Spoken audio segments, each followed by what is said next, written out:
Hello and good evening. This is the live war update, episode number 2. Today will be brief, not least because it's exactly 3 a.m. here in Zurich. So I probably can't go long. I want to give you a couple of very important updates, however. And number one is actually an announcement which I wanted to make on techno-crime fighters, but I didn't have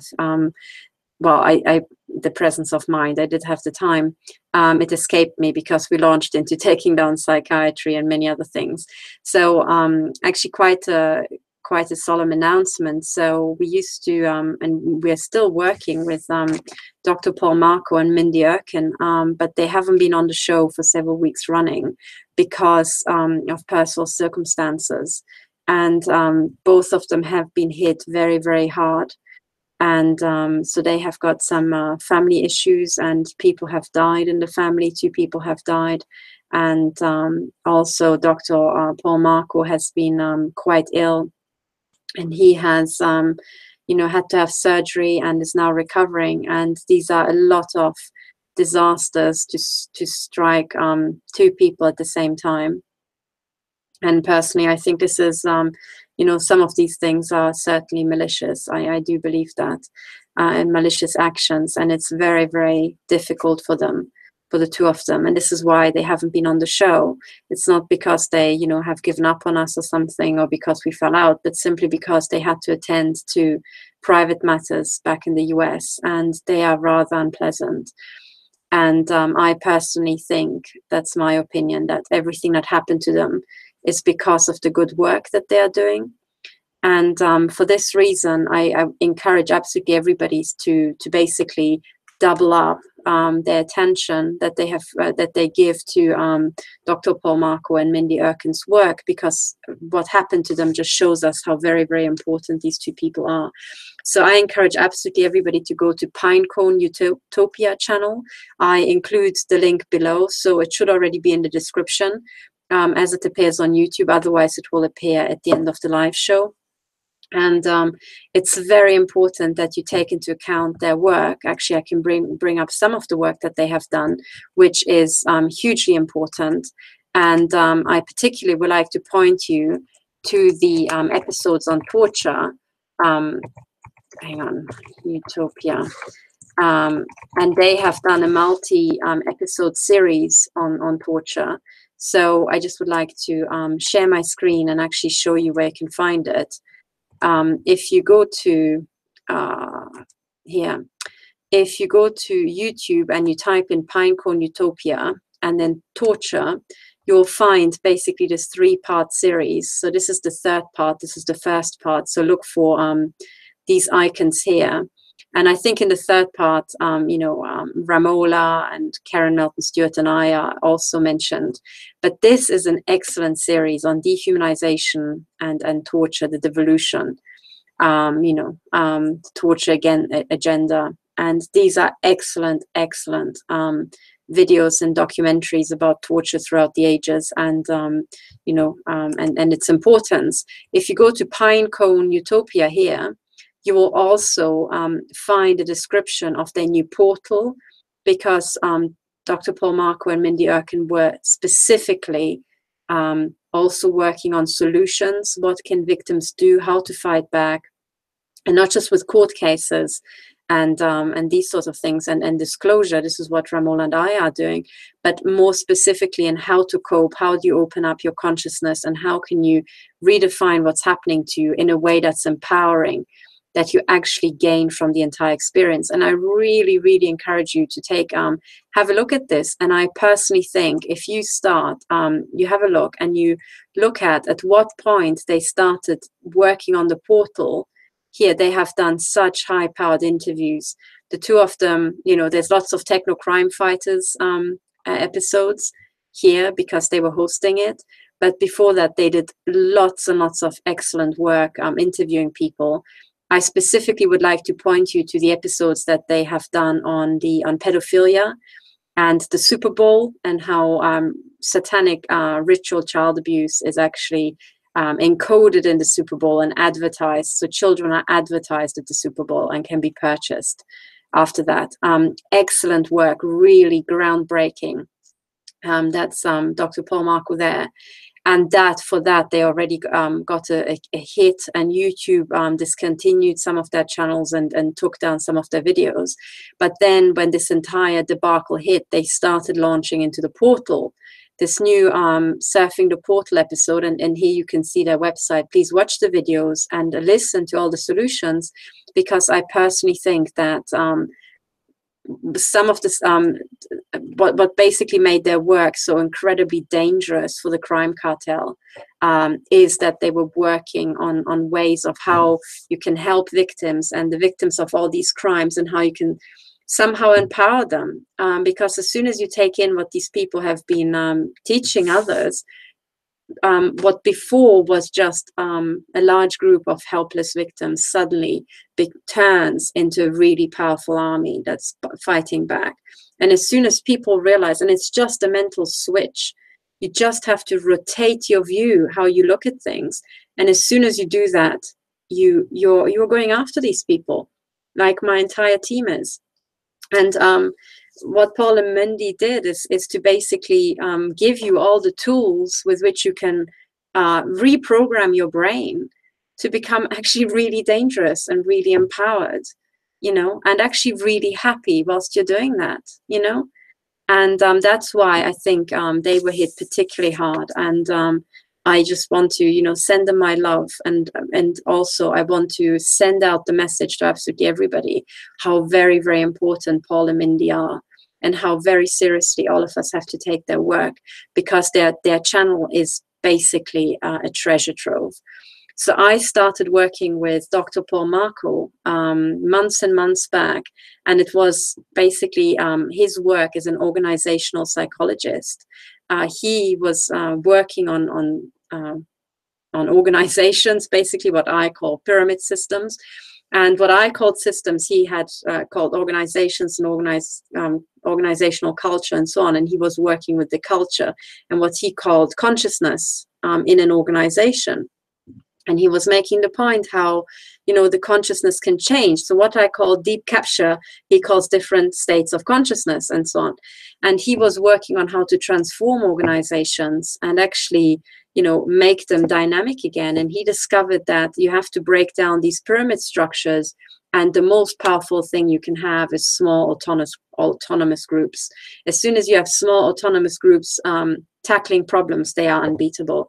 They are the most efficient, the fastest, the quickest way to a solution you can possibly have. Having worked at CERN and at Oxford and on many large projects, extremely large projects, I can confirm that that's exactly the best way to do it. And that's actually how we all have done it. So at CERN, even though you have, for example, the Atlas collaboration, my old collaboration had 3,000 physicists. So the papers published on the Higgs boson, which was also found by Atlas and by CMS, the two big collider experiments at CERN, they have 3,000 names on each. And those are 3,000 independently working physicists. So when you have a big group like that, it's you know, it's an experiment in organization as much as an experiment in physics. And the way we worked at CERN is that even though we're all working on these projects, we are totally autonomous and working on small groups. And one physicist can't tell the other physicist what to do. We're just far too stubborn. So we are all entirely autonomous. We do align and we join little groups along the lines that we think are, you know, to the point, but we are not a pyramid organization at CERN. The physicists certainly aren't a pyramid organization. We're a flat hierarchy with just autonomous groups.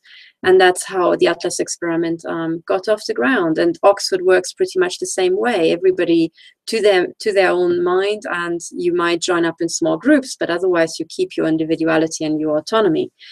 And I think there are other examples. I think probably everybody who was really at the cutting edge of something or another and wanted to do something absolutely groundbreakingly new finds themselves that if they can just get into a small group, getting top people on the case, you're unstoppable. So I was lucky enough to have worked at, you know, at DAISY in Hamburg, at Oxford, and also at CERN, in exactly the sort of setup where you have a small group. And when you get the people right, it's just the best thing ever. It's true that when you're in a small group, you can achieve so much more that you couldn't have done otherwise. And I say that as somebody who really like to work on my own. I went through university doing absolutely everything myself and trying to derive it from ground up. And a lot of physicists are like that, and mathematicians as well. But nevertheless, when you have these really big projects that are too big for one person, working in a group and hitting resonance with other people is just one of the most beautiful things on earth, really. And that's pretty much why I have, now this the joint investigation team, where all the other 4 women, I don't just trust fully. Every single week, they just amaze me with what they put together. And I just encourage absolutely everybody to take the, the lessons that Dr. Marko has from over 30 years of experience in working in organizations. And I can certainly back up everything that he says. Take it on board and actually imitate us and start creating your own small autonomous groups where you don't listen to absolutely anybody telling you that you can't do something, or you should do it like this, or you shouldn't say that. Just don't listen, trust yourself, and then you can really take off.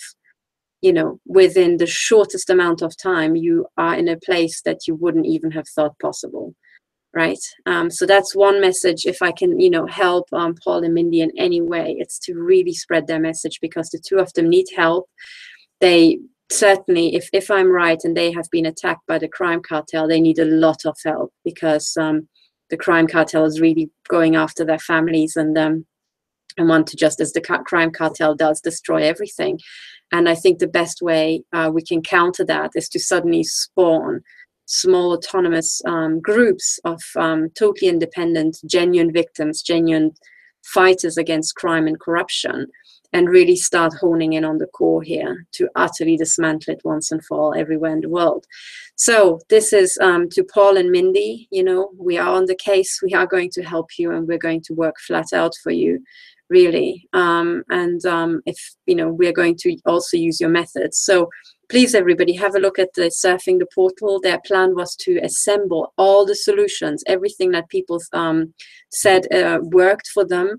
They wanted to have a little showcase and actually teach people and spread the message. And they just started doing that when they were, had to attend to other business. But I think they already put together a lot of really impressive stuff. Then on other news, I've got some absolutely breaking, fun, fantastic news. I also have got some bad news, but I would like to, interlace it. So this was bad news, very bad news, but really good news now. And the really good news, I would like to point you, let me share my screen again. And I would like to point you to, oh, hang on. Where is it? Here. I would like to point you to a video by Erika Meyer, who absolutely blew me away, right? So Erika Meyer here, you can go to her channel. So her channel is here. She has a couple of videos, and honestly, like when I saw her videos, she needs to have a lot of views, because what she's showing here is absolutely mind-boggling. So what she did is she took the videos I did with this bug detector. So she links my playlist here, and then she actually scanned herself. And when you actually look at the video she did, this is like clear as day. So what she did is she went out into a forest. Okay, so as I said to people, if you want to have zero backgrounds, just take your car, drive somewhere out into a nature reserve, go into the middle of the nature reserve and take this bug detector. And because she's not in an urban environment like I am, she can really turn up the sensitivity. And then when this bug detector is above one of her body chips, so she shows how she has body chips in her ears, this little thing goes nuts. And her body chips are so clearly visible, it's unbelievable. So she shows how she scans her head, and just listen to the bug detector.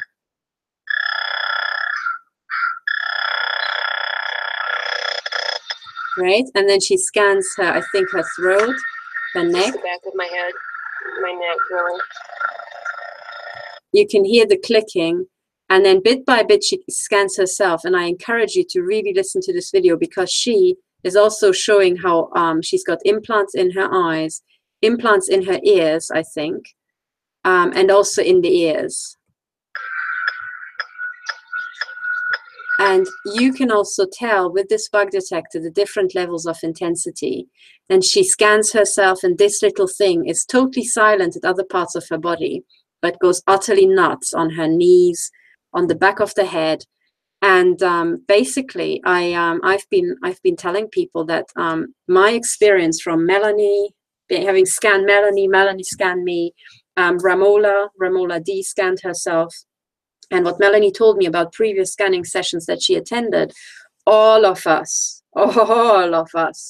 have massive chips that are emitting like a little mobile phone tower, typically on the top of the head, on the back of the head, and in the neck, okay? And then you might have an entire chip grid around your head. So Erika shows that on the right-hand side, here behind the ears, she has got a massive signal, and she says she's being hit on the right-hand side of her head.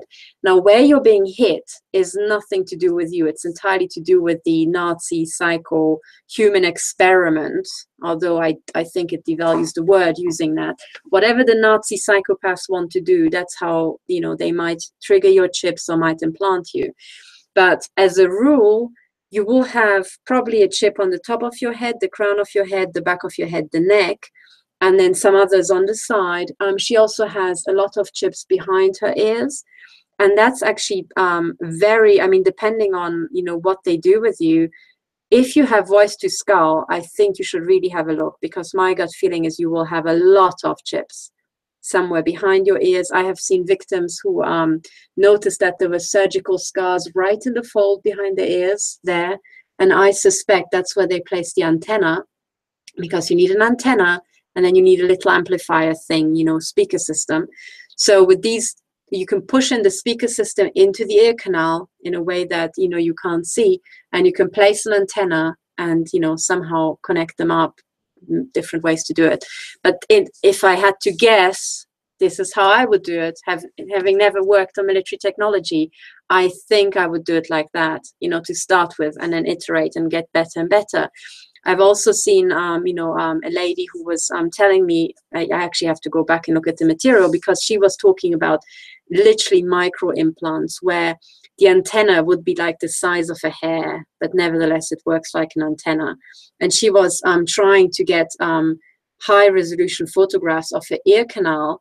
And then she actually found the antenna, because it wasn't colored like, you know, the fine hairs you might have in your ear canal. It was actually another material. So stuff like that exists as well. So this is the way where we're going. We're inching our way forward, and we're trying to collect evidence to dismantle this whole Nazi architecture.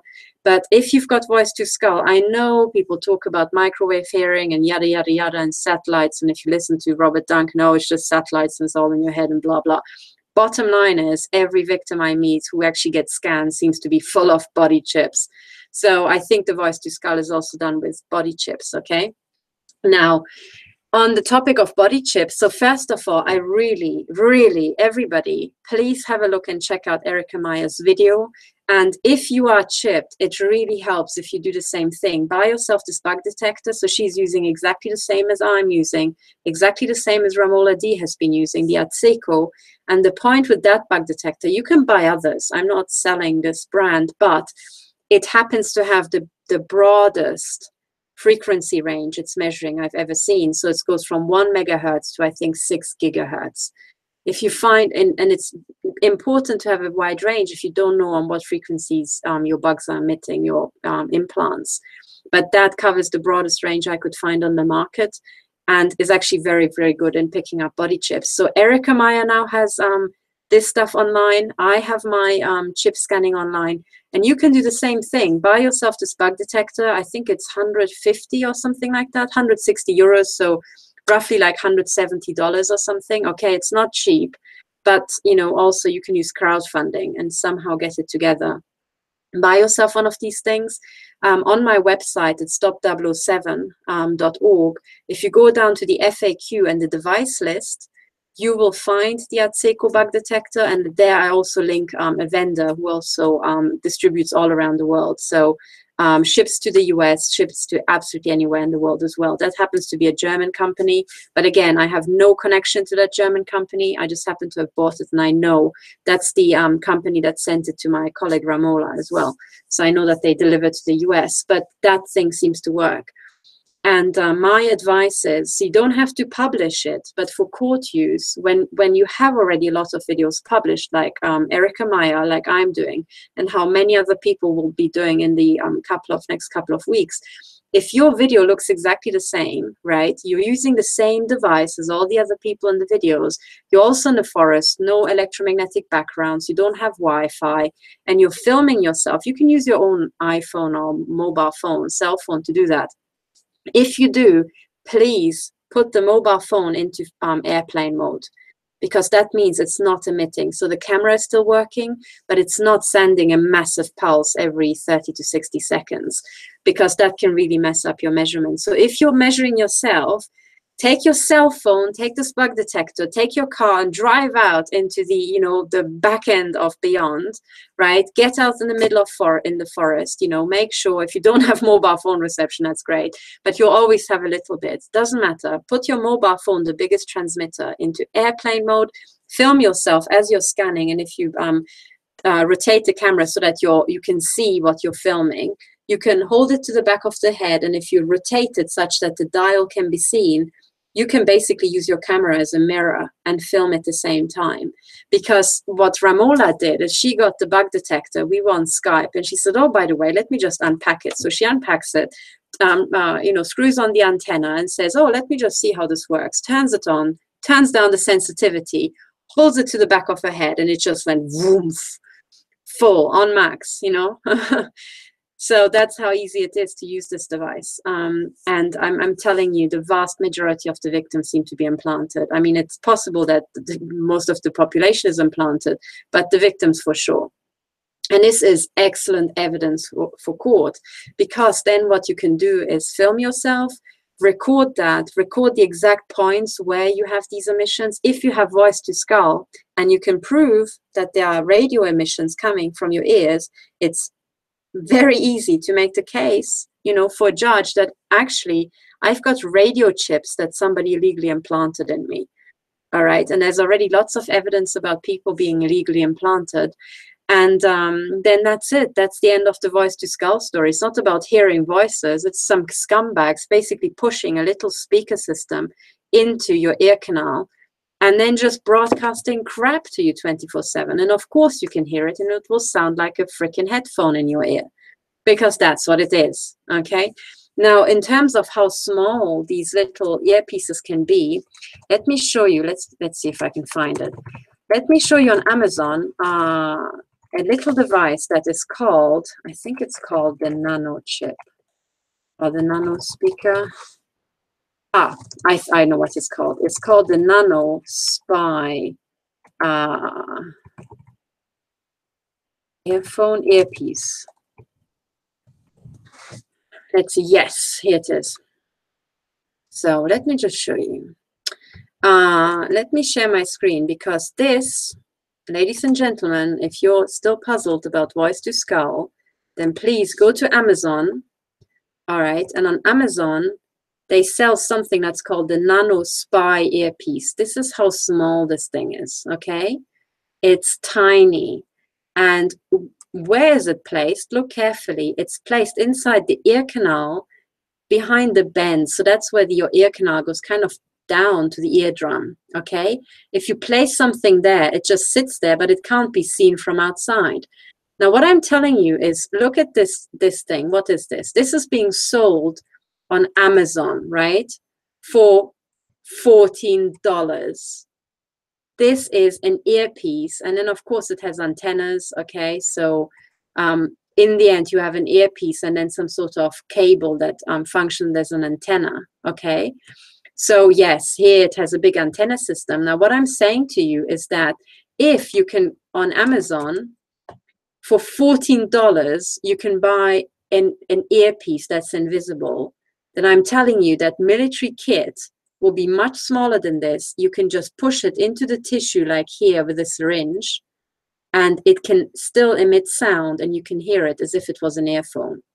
And with military tech, you can put an antenna, say here, okay, and it could, in principle, actually broadcast or amplify it for that little earpiece. So the way I'm investigating this, my line of inquiry is that voice to skull is a little microphone that has been pushed into your ear, and then there will be somewhere a tiny little wire, a very thin wire that is possibly an antenna. I have seen women who sent me images about scars they woke up with behind their ears. Okay, that seems to be a recurring theme. So I would say that's where the antenna goes. And there might be other micro implants on the bone here. And then you can also hear through using, bone conduction and stuff like that. So I would say if you've got voice to skull and you think, oh my God, if I go to judge, I'll be called, a schizophrenic. No. You get yourself a bug detector. You don't even have to shove it into your ear. You can just hold it to your ear because the emissions have to go through the ear canal, right? So you should be able to hold it to your ear, and this thing should go nuts. Now, what Erika is also demonstrating, she's scanning her body and she shows how in her knee there are lots and lots of implants. And my colleague, Dr. Millicent Black, also has a lot of implants, and those implants have been used to cripple her leg, to torture her with excruciating pain, but also I would say, as a beacon signal for microwave weapons that then kept shooting into her knee joint, such that by now the bone in her knee is worn off. All right, so you can abrase bone with these directed energy weapons. It's basically just exploding away in small bits.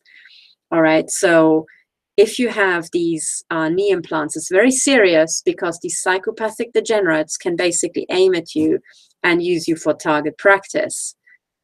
Okay, and if you're somewhere, you could be inside a building or you could be outside in the park, you can be shot at in both places with pretty much equal precision.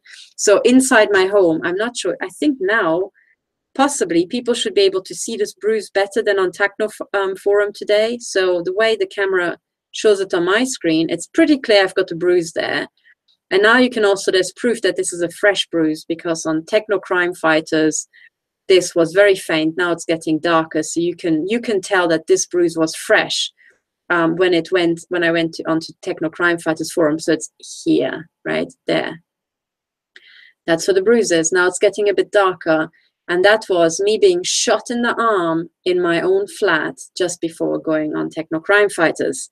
All right, you can see the size of the beam. It's a pencil beam, the size of the tip of my finger. All right, I've got these bruises all the way down my leg because they shoot at my leg. But how do they do the the actual mapping? Well, we can be seen somehow behind walls, so you can use different devices for that. So Lawrence Livermore Lab is advertising a device you can put on a pickup truck that sends a signal with which you can make a floor plan of a multi-story building. Now, I think what they don't mention in that advert is that you can also see humans inside. But anyway, that's for another day.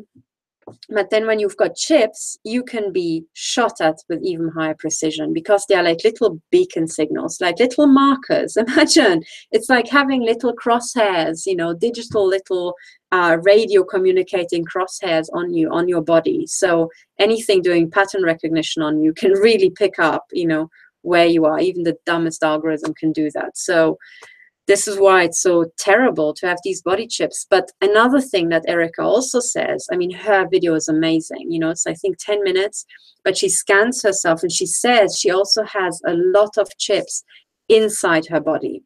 And that's exactly what I have as well. Okay, so I have them on my scalp, but I'm pretty sure I have them in the brain. I have them inside the joints, so on the joints, very quick, very closely on the joints. But she says she also has chips in her digestive system. Now she takes the scanner and puts it on her stomach, and then kind of moves it around. And in the bit where I think the guts are closer to the surface, on the side, it again goes off.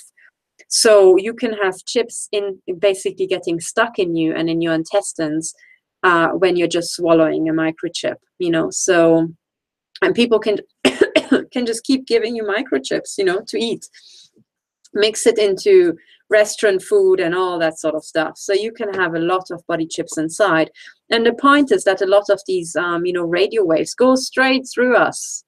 So even inside you, this chip can be in radio communication. Yeah, believe it or not. So there are frequencies that can hit it also from outside.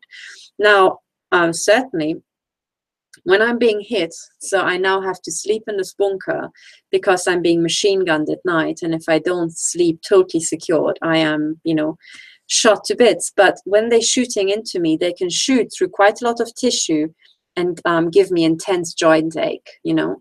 So they can shoot, for example, through my thighs and give me bone ache. This means that the electromagnetic energy is going through the tissue and then hitting the bone, the dense material. And there's a thin layer of nerves on the bone. So that's why I'm feeling it. So this is how deep these pulses and shots can penetrate into the human body, okay? This was news to me because as a physicist, I work in the very high energy range, you know, where you're smashing up particles and you're looking not just inside atoms or nuclei, you're looking inside a nucleon, you know, inside a proton.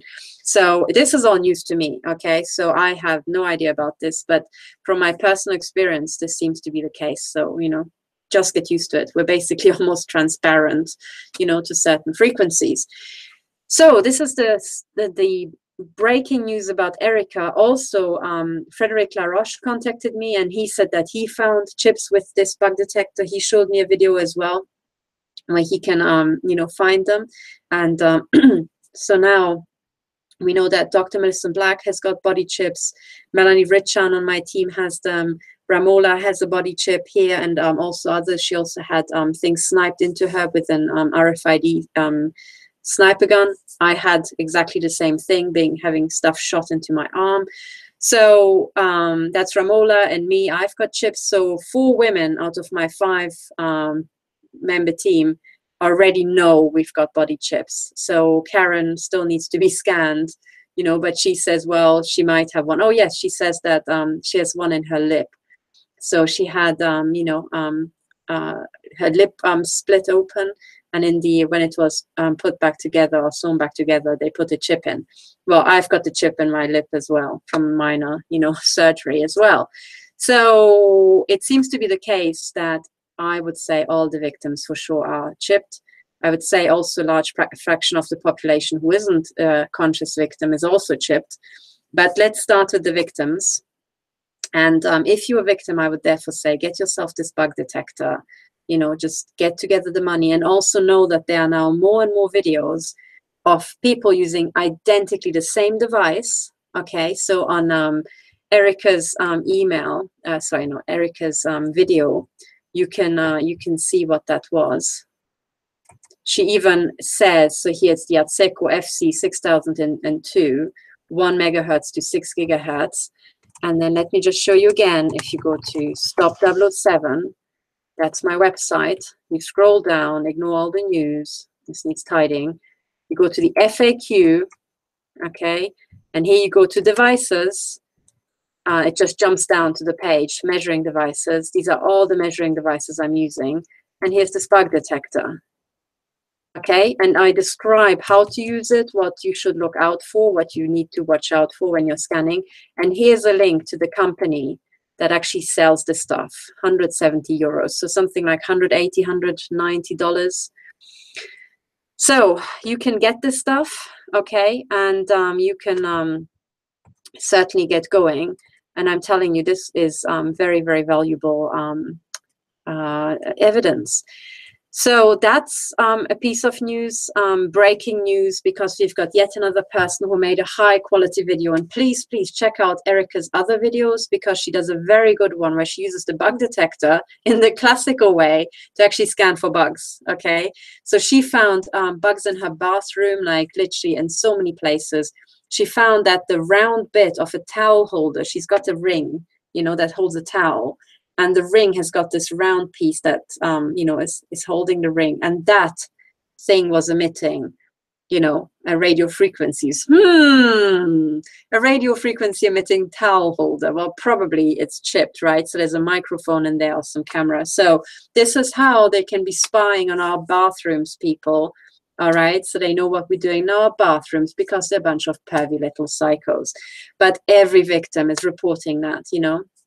And that's how, because they freaking kit it out with all these bugs. But with the detector, you can also scan your home, okay? So that's another good thing to do. So please watch her videos. And if I don't see at least a couple of hundred views on that, you know, I will come after you. So check out her videos and spread it on Twitter, absolutely everywhere, because she's doing absolutely amazing work. The other good news, really good news, is so Frederic Laroche had a court date on Friday. And this court date, maybe you remember the case of Frederic Laroche. He's been a campaigner against the crimes of French intelligence for 20 years now. And just I think in July, he sent an email to all the parliamentarians in the French parliament. So now the French parliament for sure knows about targeting. None of the parliamentarians can claim that they do not. John Finch has contacted them, I think, and for sure Frederic Laroche in July. Now, a week after Frederic Laroche contacted the French parliament about the targeting against him and other victims in France, he was the victim of what I consider to be a takedown operation. So he was involved in what looks like a staged car accident. And there's you know, we talk about this on Technocrime several times, and also there is a dedicated interview series with Frederic Laroche and his targeting, and I encourage you to see that. So let me just share my screen once more, because it's now a four-part documentary. So this is Erika's video footage. This is Frederic Laroche, and my colleague Ramola D. She even started her Ramola D reports with his case. So report number 1 is part 1 of the Frederic Laroche case. And actually he has so much material that she now did a 4-part series. So you have the first part, then also the second part is about the early phase of the military intel stalking and neuroexperimentation. The third part is neurosurveillance in India, also very, very topical. So Frederic Laroche has been to India. Ramola is from India. And we know that this is going on in India as well. And then the 4th part is about his activism and generally the use of neuroweapons in France and Europe. So Frederic Laroche has got huge amounts of material. And also, actually, one of the things I forgot to bring up is that if you go to covertharassmentconference.com, under the speakers, you will find Frederic Laroche, hang on, his testimony here. These two, that's Frederic Laroche speaking in 2015, October 2015. So 2 years ago, he already talked publicly about, you know, the targeting crimes in France. So imagine 2 years ago, and then literally French intelligence have the gall, these utterly moronic idiots, to launch this takedown operation on him. So they locked him up in psychiatry because they, imagine, there's a car accident in France. Have you ever been to France? Like, you know, try crossing Paris without, you know, almost dying in a car accident. Or then try to go out on the French country roads and not be mowed down. You know, the French have got their own certain driving style. And I've lived in France for a year and a half. So, yeah, I know. So imagine there's a car accident in France and the police decide to immediately, within 24 hours, lock him up in psychiatry because apparently he's so dangerous. Did somebody die in that car accident? No. Are there thousands of car accidents where people die in France? Oh, yes, every day. And now they lock him up in psychiatry. Does that smack of a takedown operation in any way? I mean, if you really locked everybody, you know, in France up, if they commit, you know, if they were involved in a car accident, there would be no one left on the streets of France, right? I mean, come on. So this is ludicrous, right? I mean, certainly in France and Italy, you know, it should be impossible to be locked up in psychiatry for just causing a car accident. But anyway, they still did it, okay? And there was lots of other stuff. So Frederic says that actually the woman who was involved, she seemed to be wearing a wig, and a rather bad one at that. And there was lots and lots of irregularities. Above the accident point on Google Street View, that's the first thing I did when I heard about the case. I looked up the location of the accident, and exactly above the point of the accident, there's a big fat CCTV camera. Did the police ever you know, access the camera? Of course not. No, why, you know, I mean, surely if you have this horrific accident, the first thing you would request is the state, the city's own CCTV surveillance, but apparently that didn't figure. So, okay. So there are all these irregularities, but now, after Frederic has been in psychiatry for a month, they, you know, he got out. They put him on forced injections of psychopharmaca that they claim he has to take until the end of his life. And then they took his car away, so he can't actually go anywhere because he lives in this remote French village. And then they wanted to have a court case. And now it's the public prosecutor coming after him, the lady who wasn't involved in the accident. And then, you know, and then his insurer, because the insurer claims, oh, he was such a bad person, they want the money back. So to me, it seems like a fantastic setup. And I want to turn it around, and I want to actually say exactly what has happened there, which is there's scores of evidence that this is entirely an entrapment operation from start to end. And there are lots and lots of irregularities to actually support that. Now, he had a court hearing on Friday, and I was saying to him, please shift the date because we need to get all the evidence together. And of course, the other side didn't want to because, you know, Intel already got all these, you know, I think it's Intel, that's my personal view, you know, had all these people lined up. And I was thinking, oh my goodness, if they now have the court date, you know, nothing is in place. But hallelujah, big news, the court date has been shifted to the 15th of February, right? February, that gives us, you know, 3 months to actually get our act together. And so Frederic has been tortured for 20 years now with electromagnetic weapons. He just scanned himself and found body chips now. So, you know, he also has, I think, measurements where he shows that there's radiation coming from some neighboring properties. Go figure, you know, it's not like I'm being shot at from neighbors, and so is Ramola. So, you know, we've got all this stuff and we would like to put it together. But also, I would like to use this as a campaign to help all the other victims in France. Because right now, what we seem to have is certain key test cases. So there's Melanie Richan in Belgium. There's now Frederic Laroche in France.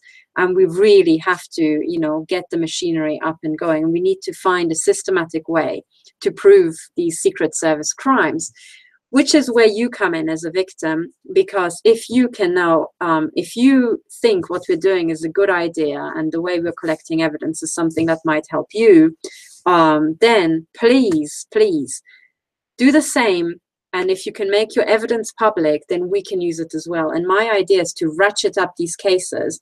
So as soon as somebody finds a bit of evidence, other people check, maybe get the same evidence, then they find something else. Then, you know, this kind of feeds back. And then bit by bit, we kind of ratchet up, you know, together, all together at the same time.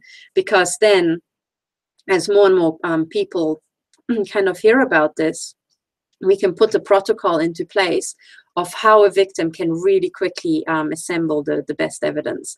So I think there's a way to find evidence when you're being harassed out in the street, you know, typically dash cams, but there's so much more we already collected. So we know that we can measure these electromagnetic attacks with, you know, electromagnetic devices. I just discovered I can measure electronic rape with this device. There's a video I've just uploaded yesterday. And much, much more. I also found that if you've got an audio recorder, surround yourself with metal and record throughout the entire night, you can actually hear the electromagnetic shots. They're shooting into your body all night long, and you can hear that. So when you're sleeping and on these audio recordings, people can hear me breathe like really calmly. I'm just sleeping, you know, and meanwhile, it just goes bam, bam, bam, you know, knocking against the alufoil. So that's most clearly not me doing it. You can always combine it with an infrared camera. Okay, I'm on a low budget here, so I can't get all the tech and, you know, make the best Hollywood movie just for court. But I'm saying that basically with a $20 audio recording and, you know, $3 or $2 aluminium foil, you can already collect top class evidence, okay, for you being shot at with pulsed energy projectiles. So for absolutely every category, we seem to be developing a way to collect evidence. And if I'm right, and if this voice to skull is all done with these ear chips, then you just taking the bug detector and showing that you've got an ear chip can also be evidence in court that you have voice to skull, because why else would anybody want to stick a radio frequency communicating, you know, chip in your ear? You know, something clearly is being sent to your ear and maybe read out from your ear, you know. So that's all really good evidence. And also I remind you in every episode that my colleague, Dr. Millicent Black, she went to an ear test, and I think she had these static makers that she put into her ear, because it's like a static maker is a bit like a jammer. So that's how it works, right? It's a jammer for your ear chips, and that really helps with the voice to skull. Of course, if you don't have the jammer, if the jammer gets broken, then you still have voice to skull. So she had these static makers, and when she was, you know, basically having them fitted, the lady doing the measurements discovered that there was Morse code going to Millicent's ear, Morse code. So Morse code is, you know, doot, doot, doot, doot, doot, on, off, an analog signal. So to me as a physicist, what this lady measured is that there was an analog signal going to an ear chip in Millicent's ear. Okay, so she has all this voice to skull and this verbal abuse from this Air Force serial killer, Randall Webster. And when you have that and you can show that there's an analog signal going into your ear, you know, it's pretty clear how it's done. So this is why I'm saying everybody who has got voice to skull, start looking for your ear chips, okay? So I think this is everything I had to say for today. Oh yes, one big bit of bad news is again Melanie. So Hospital Brussels are still holding her baby hostage, and it's one of these big things. I have to say I'm so angry with the with Hospital Erasmus and these what I consider to be senior psychopaths in the neonatal unit and in psychiatry doing all this, that I have difficulties talking about this without getting extremely angry. But we really have to launch a campaign, and I think Hospital Erasmus has to be made to understand what they have actually done, because they seem to be so arrogant that they think that, oh, well, it's just a woman and her baby. We can destroy her. We can do whatever the hell we want to. She can't fight back. And I personally would like to take that as a test case. And because hospitals are involved in targeting, that's where people get chipped. That's where people get put into psychiatry. You know, that's where a lot of bio-warfare gets done to them. So as soon as we detect a psychopath in a hospital doing dodgy stuff, we need to remove this person from the system. So I think in Hospital Erasmus, there isn't just one psychopath. It's like a network of criminal psychopaths. That's how I would assess the situation. And I would like to take that and turn it into one of these pivotal things, you know, to really turn around the ship. So if you have been, you know, unjustly treated by a hospital, I think you should get behind Melanie and help to kick off this entire discussion about hospitals, because I think the cartel has been moving into hospitals. They want to use us as cattle. They want to just basically slaughter us if necessary, use us as replacement human body parts, you know, for organ harvesting and a lot of other horrific stuff. And also hospitals are the place where I think they're doing a lot of the early childhood abuse. I would wager that it's done in hospitals, because that's where you have this like psycho, you know, Nazi medical staff, and you have a big building typically with a big basement where you can put stuff, so you can, you know, keep children in cages and stuff like that. So as soon as I see behavior like I've seen at Hospital Erasmus, I think we need to check their basement. Perhaps we'll find a bunch of kids in cages. That's my thinking, you know, and I'm very serious about that. People, I think there's something extremely dodgy going on at Hospital Erasmus, because the sheer arrogance of these people shows me that this is a sleek operation. This is a trained team. This is not the first time they're doing it. And they have this air of invincibility about themselves, which smacks of the mafia for me.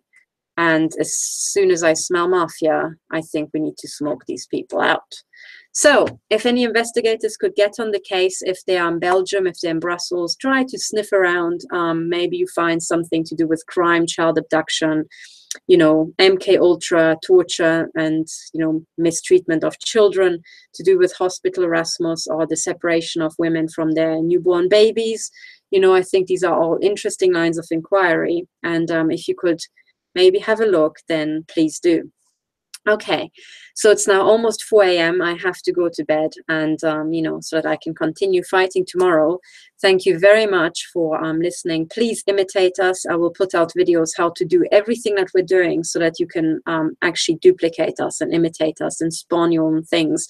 I have heard of actually, yeah, there's something in the UK called TITV, I think. So people in the UK were trying to put together testimonies. I think this is a fantastic effort and very laudable. And I want people to go and check it out, because all the victims need to start networking. Ignore the infiltrators, ignore the, you know, morons and saboteurs.